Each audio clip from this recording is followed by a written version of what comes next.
Hello everyone, and welcome back to a new Paint by Numbers video. If you're new to the channel, my name is Laura and I make Paint by Numbers videos every Thursday and Sunday. So please hit the subscribe button and help support me on this YouTube journey. Alright, so today I want to talk to you about actually covering the lines. So 2 weeks ago now I made a video about transparent versus opaque paint, and if you don't know what the difference is, I recommend you first watch that video. But today I am sharing my strategy. I know some of you might do it differently, and if you do, please leave it down in the comments so that others can learn from it. I'm trying to create a community here. We're not in competition with each other. So yeah, today I will share you my way of covering the lines, and I hope you find these tips useful. With working on paint by number kits, there are two common problems that we face, which is either that the paint doesn't cover the number, which I've discussed in the video 2 weeks ago, so we can do multiple coats or other things to that. But then also we need to cover the lines.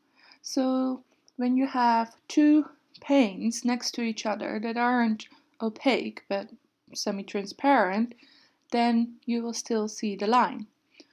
Or if you have a transparent paint versus an opaque paint, you might also still see the line if you are really keeping within the lines. You know what I mean? So it is important that with one of the paints you actually go on top of the line.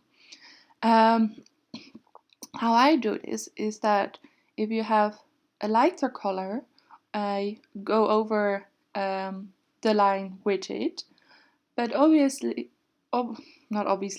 often you still see the line on top of it, especially if you have these orangey colors that you see here in the flower. You can still see the lines. So then when an adjacent area is a dark color, I take this dark color tool up to the line. I hope this makes sense.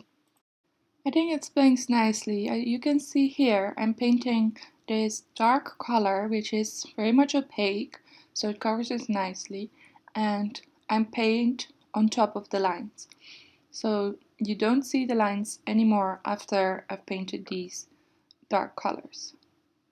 Even if there's a white color next to it, or in this case it hasn't been filled yet, but you wouldn't be able to see the lines anymore because I just cover it with this darker color. I try not to go overboard and paint too much, but definitely I want to make sure I do the lines as well, because I just hate the look that you can still see it afterwards. And this canvas is great because I know what the section I'm painting right now, like the 11 and the 6, they're all like orangey white colors. So I definitely need to make sure I cover the lines with the darker color.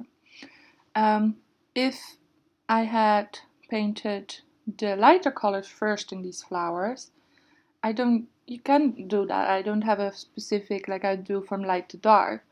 Then I would have gone over the lines as well. But because this darker color is more opaque and has more pigment to it, it would you would cover I guess the lines with two paints, but the darker one would persevere, and that would exactly give out the boundary. But the lighter color, you would still kind of see the lights, so you know where the boundary is supposed to be. That's pretty much how I do it.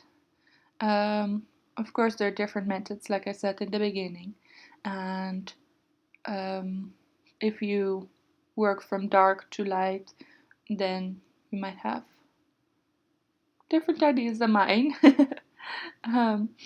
Let me know down in the comments. Of course, the most difficult bit is when you have two transparent colors next to each other and they're both not covering the line for you, right? That's when you really get into trouble with seeing all the lines in your paint by number kit. So for those, if you do, depending on which method you choose, like you add white first or you do different layers, you will have to include the lines as well in covering up rather than only the number.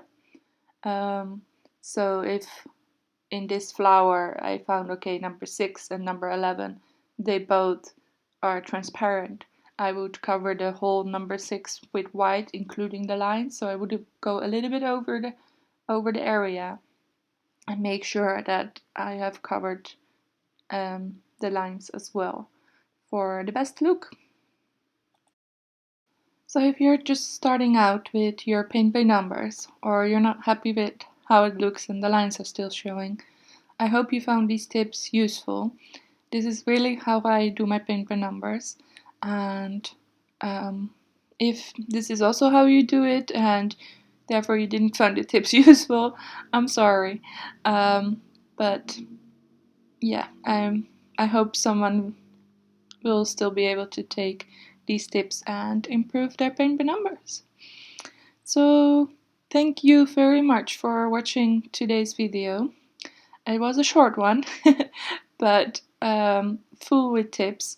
So I hope you liked it. If you did, please hit the thumbs up button and don't forget to subscribe. I make twice a week videos about paint by numbers, and I would love to see you again. Thank you. Bye.